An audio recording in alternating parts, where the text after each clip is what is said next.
Assalomu alaykum. Men Eshmatova Durdona G'ofurovman. Meni o'g'lim shu Islom Karimov nomli xususiy maktabda boshlang'ich sinfdan beri o'qiydi. Hozirgi vaqtda 9-sinf o'quvchisi.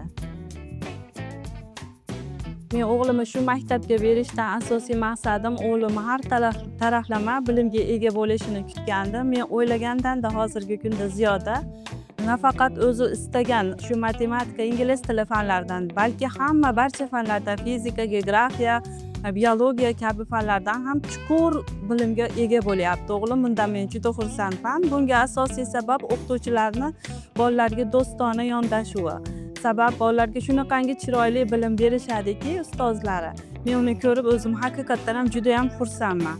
Oddiy ikkalamiz suhbatlashganimizda ham yoki oilaviy o'tirganimizda suhbatlarda ham buni men natijasini ko'rib boryapman.